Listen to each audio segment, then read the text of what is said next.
बिस्मिल्लाहिर्रहमानिर्रहीम। अस्सलाम वालेकुम। ज़िंदगी के रंग और मैं हूँ नबाहत शीरी और मेरा पैगाम मोहब्बत है जहाँ तक पहुँचे। कुछ लोगों ने पूछा कि ये पैगाम किसके लिए है? तो मैं ये कहना चाहती हूँ कि ये पैगाम आपके लिए है।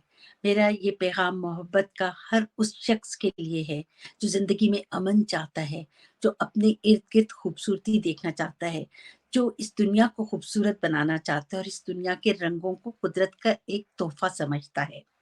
तो ये तो था पैगाम के हवाले से एक छोटी-सी वज़ाहत। और अगर आप मेरा ये प्रोग्राम इस वक़्त पाकिस्तान में सुन रहे हैं, तो यकीनन आपने एक बहुत हेक्टिक डे गुज़ारा है, आपने बहुत पुरजोश दिन गुज़ारा है और आपने वो कर दिखाया है जो कि ज़िंदा कौमों को करना चाहिए। और अगर आप पाकिस्तानी हैं लेकिन मेरा प्रोग्राम दुनिया के किसी और मुल्क में सुन रहे हैं, तो भी मुझे यकीन है कि आपकी साँसें फूली हुई होंगी, क्योंकि आज का दिन आपके लिए भी उतना ही अहमियत का हामिल था। क्योंकि जब आपकी जड़ें कहीं और होती हैं और आप किसी और जगह पे मौजूद होते हैं, तो भी आपको वो जगह जो है उसके अंदर होने वाली हर तब्दीली, हर अच्छाई या बुराई आपके लिए उतनी ही अहमियत रखती है जितनी वहाँ के रहने वाले लोगों के लिए रखती है।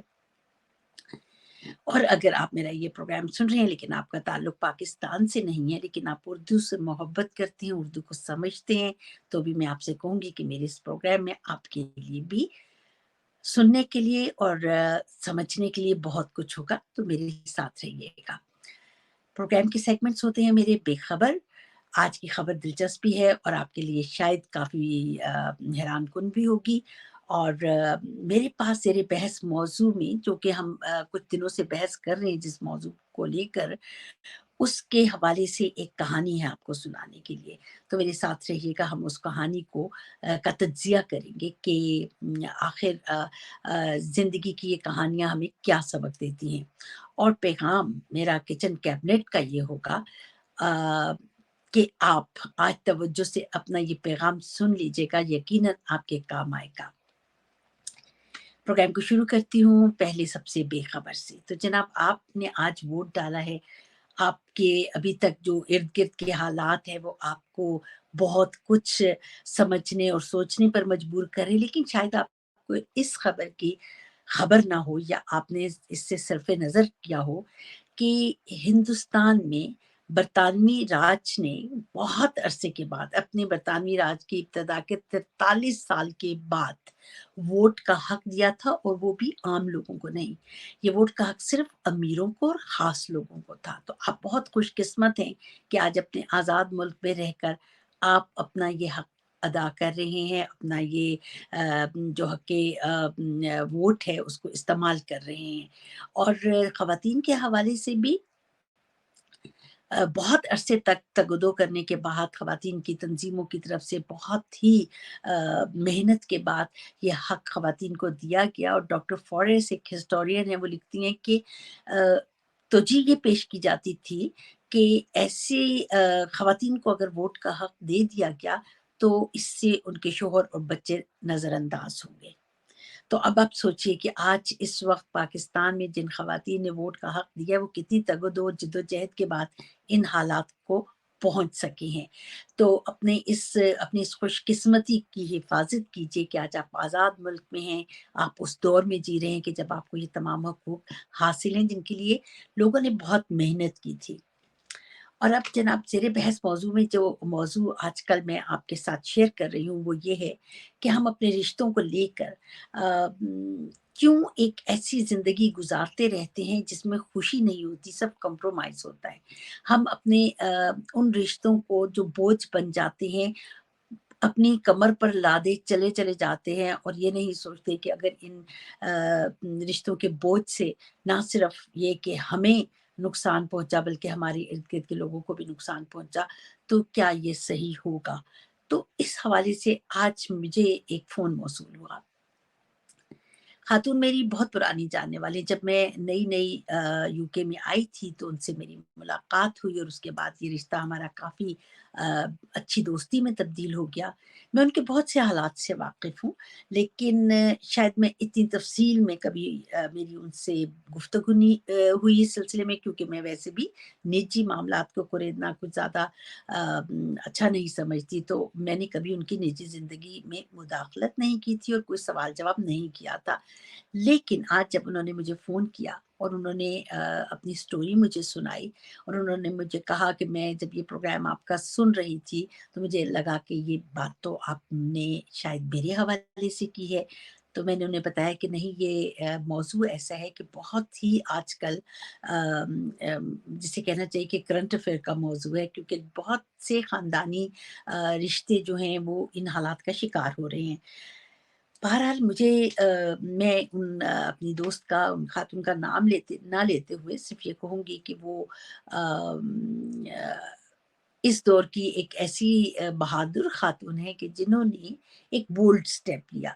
उन्होंने अपनी 28 साला ज़िंदगी म शादीशुदा ज़िंदगी के बाद अलहदगी का फ़ैसला किया। उनकी 3 बच्चियाँ हैं, तीनों की उन्होंने पहले शादी की और जब वो उनकी शादी से और उनके फ़राइज़ से फ़ारिग़ हो गईं, तो उन्होंने फिर सेपरेशन ली, फिर डिवोर्स ली और इन मरहाल तक पहुँचने के लिए उनको जिस तगदो का सामना करना पड़ा, जिन हालात का सामना करना पड़ा, वही गुफ्तगू और वही स्टोरी आज मैं आपसे शेयर करूँगी। उन्होंने मुझे बताया कि मैंने बल्कि उनसे ये सवाल किया कि आपने आखिर इतनी मुश्किल ज़िंदगी गुज़ारी, तो आपने शादी के शुरू सालों में ही क्यों नहीं ऐसा फ़ैसला कर लिया और अपने लिए ज़िंदगी को आसान बना लिया? आपने क्यों इंतज़ार किया इतना तवील? तो उन्होंने कहा कि असल में बात ये है कि शुरू के 10 साल शादी के जो हैं, वो तो मुझे यही समझने में लग गए कि ज़िंदगी है क्या चीज़, और शायद रिश्तों को निभाने का तरीका मुझे नहीं आता और मैं गलती पे हूँ। और मुझे बार-बार ये बावर भी करवाया जाता था कि तुम गलत हो। तो इसलिए शुरू के 10-12 साल तो मुझे इसी खौफ में मुब्तला होते हुए गुज़र गए और मुझे यही एहसास हुआ कि मेरी ज़िंदगी जो है वो शायद मैं पूरी तरह से प्रिपेयर्ड नहीं हूँ एक मैरिड लाइफ़ के लिए और शायद मुझसे गलतियाँ होती हैं। उसके बाद उन्होंने मुझे कहा कि जब कुछ अरसा गुज़रने के बाद जब मैंने अपने आप को इकोनॉमिकली अपलिफ्ट करने की कोशिश की, तो मुझे ये एहसास हुआ कि बावजूद इसके कि मेरे पास अपनी कमाई है, मैं खुद कमाती हूँ, मेरे मुझे आज़ादी नहीं है। बल्कि मुझे बार-बार ये बताया जाता है कि ये पैसे जो हैं, ये ठीक है तुम्हारे पैसे, पर ये खर्च मेरी मर्ज़ी से होंगे। और इसके अलावा उन्होंने ये भी बताया कि इसमें ये नहीं कि सिर्फ़ शौहर की तरफ से उनको मुश्किलात का सामना था, बल्कि उन्होंने बताया कि ससुराल भी पूरी तरह से इन मामलात में दखल-अंदाज़ी करता था। और वो ये बताते थे कि तुम अपने हस्बैंड को प्रॉपर तरीके से शायद अपना रिश्ता निभा नहीं पा रही हो। तो मतलब एक हाकिम और महकूम सा रिश्ता था वो बकौल उन खातून के कि ऐसा लगता था कि मैं एक महकूम हूँ, मैं एक किसी के अंडर ज़िंदगी गुज़ार रही हूँ। और आप ये सोचिए कि ये यहाँ की बरतानिया की बात मैं आपको बता रही हूँ। वो कपल जो है वो यहाँ लंदन में रहता था और बहुत अरसे से ये ख़ानदान लंदन में मुक़ीम है। वो यहाँ के कवानीन से वाक़िफ़ हैं। वो यहाँ पर ख़वातीन की जो उनको सिक्योरिटीज़ हासिल हैं, उनसे भी वाकिफ़ हैं। लेकिन क्योंकि ये कल्चरल थिंग है और ये क्योंकि एक हमारी जो अनफॉर्च्युनेटली एशियन कंट्रीज़ हैं, उनके जो ख़ानदानी मामलात हैं, उनको डील करने का तरीका है। तो इस तरह के कवानीन भी जो यहाँ के कवानीन हैं, वो भी शायद उनको इतना इस सिलसिले में हेल्पफुल नहीं करते हैं, क्योंकि वो ये क बातें जो हैं ख़ानदान से बाहर निकलती ही नहीं हैं। बहरहाल जब उन्होंने कहा कि मैंने बच्चों की शादियाँ भी कर दी और जब मैंने आहिस्ता-आहिस्ता ये महसूस भी करना शुरू कर दिया कि नहीं, ये रिश्ता जो मेरे लिए एक बोझ बनता जा रहा है, मुझे इसमें से निकलना होगा, क्योंकि इसकी वजह से, इस टूटे हुए और कमज़ोर रिश्ते की वजह से उनकी अपनी सेहत जो है वो काफ़ी ख़राब रहने लगी थी। तो उन्होंने इस रिश्ते को एक मोड़ पर आकर छोड़ देना ही मुनासिब समझा। लेकिन अब मेरा सवाल उनसे ये था कि क्या आप समझते हैं कि इस तरीके से आपके बच्चों पे कोई असर पड़ा या नहीं पड़ा? क्या इतने तवील अरसे तक साथ रहने के दौरान में जो कि एक रिश्ता आप मियाँ-बीवी का था, उससे आपकी बच्चियों ने कोई नेगेटिविटी ली या उन्होंने इससे अलूफ़ रही, अलहदा रहीं इस सारी बातों से? तो उन्होंने मुझे बताया कि नहीं, उनके बच्चों को बहुत नफ़सियाती मसाइल का सामना करना पड़ा, कि उस वक़्त भी जब वो इकट्ठे रह रहे थे, जब वो एक रिश्ते में थे। और जब उन्होंने बच्चियों की शादियाँ कर दी हैं, तो अब वो बच्चियाँ भी एक नफ़सियाती उलझन से गुज़र रही हैं, क्योंकि उनके नज़दीक शायद इस रिश्ते को निभाने में कमज़ोर नहीं होना। अब ये बहुत ही बारीक-सा फ़र्क है कि आप अपने रिश्ते को निभाने के लिए कमज़ोरी का मुज़ाहिरा करते हैं या आप उस रिश्ते को निभाने के लिए अपनी सलाहियतों से फ़ायदा उठाते हुए कोई आपस में कंप्रोमाइज़ करते हैं या एक-दूसरे को एक-दूसरे के लिए हेल्पफुल बनते हैं। जैसे कि मैंने कल अपने प्रोग्राम में कहा था कि औरत और मर्द दोनों के मिलने से माशरा बनता है, उससे ही ज़िंदगी के रंग पैदा होते हैं। तो इस कहानी में मुझे ये महसूस हुआ कि क्योंकि बैलेंस उन बच्चियों ने भी नहीं देखा था ज़िंदगी में, तो वो अपने वालिदैन की उस इम्बैलेंस्ड लाइफ़ को लेकर अब अपनी आगे आने वाली लाइफ़ को भी शायद इतना स्टेबल नहीं कर पा रही हैं, क्योंकि उनके नज़दीक कॉम्प्रोमाइज़ करना या हालात से समझौता करना एक कमज़ोरी है। लिहाज़ा वो समझती हैं कि शायद हमें ये सब नहीं करना चाहिए। तो ये एक घर की कहानी नहीं है, बल्कि एक घर ने आगे 3 घरों की तबाही का बाइस बना ये घर। इसलिए क्योंकि आपने अपनी बच्चियों को या बच्चों को वो माहौल दिया कि जिसके बाद उन्होंने आगे जाकर अपने ख़ानदान बनाने के लिए वो जो एक उनकी उन उन उनके इर्द-गिर्द जो माहौल था, उससे ये सबक सीखा कि शायद हमें इस किस्म के माहौल से बचने के लिए कुछ कंप्रोमाइज़ेज़ नहीं करने हैं। तो ये एक बहुत बड़ा सवाल है कि क्या हम अपनी आने वाली नस्लों के लिए एक ऐसा रास्ता बना के दे रहे हैं उनको, ऐसा माहौल बना के दे रहे हैं कि जिसके बाद शायद ख़ानदान टूट जाएँगे, और जब ख़ानदान टूट जाएँगे तो माशरा भी बिखर जाएगा। क्योंकि मैं यहाँ पे देखती हूँ यूके में, यहाँ पे ख़ानदानी निज़ाम बहुत कमज़ोर है। गो कि इन्होंने क्योंकि ये इंसानी जिबिल्लत है कि अपने रिश्तों को किसी न किसी हवाले से एक-दूसरे के लिए हेल्पफुल भी होते हैं। लेकिन क्योंकि उन्होंने अपनी ऑब्लिगेशन, अपनी ज़िम्मेदारी नहीं समझी किसी रिश्ते को निभाने के लिए, तो यहाँ पर डिप्रेशन के मर्ज़ का भी बहुत ज़्यादा देखने को मिलता है।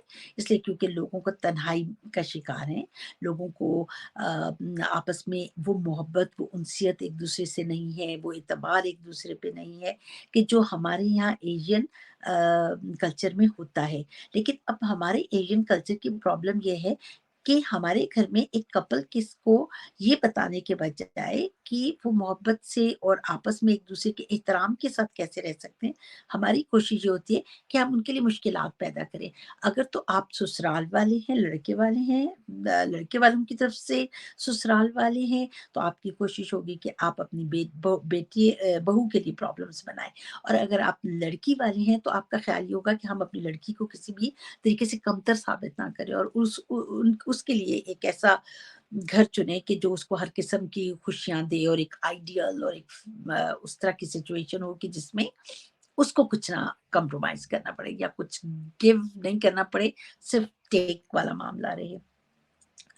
तो ये उलझन जो है, इसको हमें सुलझाना है, वरना हम एक ऐसे रास्ते पे चल पड़ेंगे कि जिस रास्ते में आगे बहुत से कांटे बिछे हुए हैं, और ये हमारी नस्लों के लिए अच्छा नहीं होगा, क्योंकि जब आप खूबसूरत माहौल में अपनी नस्ल को परवान नहीं चढ़ाएँगे, तो फिर वो आगे आने वाले दिनों में मज़ीद फ्रस्ट्रेशन और डिप्रेशन का शिकार होते रहेंगे, और रफ्ता-रफ्ता हम एक ऐसी ऐसी दुनिया में चले जाएँगे जहाँ पे शायद रंग नहीं होंगे, सिर्फ़ अंधेरा होगा। तो आज के इस मौज़ू को, इस कहानी को मैं यहीं ख़त्म करती हूँ। ये अभी बहुत सी इसमें बातें हैं जो हम अगले प्रोग्रामों में करते रहेंगे, क्योंकि इस कहानी के चंद पहलू हैं, चंद बातें हैं जो मैंने आपसे डिस्कस की हैं। तो अब मैं आती हूँ अपने आखिरी सेगमेंट की तरफ, और आखिरी सेगमेंट किचन कैबिनेट में मेरा पैगाम है उन लोगों के लिए जिन्होंने बहुत मेहनत की, बहुत तगोदो की कि किसी तरीके से वो हालात ऐसे बना लें, ऐसे माहौल को बना लें कि जिससे पता चले कि शायद ताकत सब कुछ है। तो आपके लिए पैगाम है किचन कैबिनेट का, और पैगाम आपको ज़रा गौर से सुनना पड़ेगा ताकि आप उसको समझ भी सकें और उस पे अमल भी कर सकें। दिल से पेहम ख़याल कहता है, दिल से पेहम ख़याल कहता है, इतनी शीरीं है ज़िंदगी इस पल, ज़ुल्म का ज़हर घोलने वाले कामरां हो सकेंगे आज ना कल। इजाज़त चाहती हूँ। अल्लाह हाफ़िज़।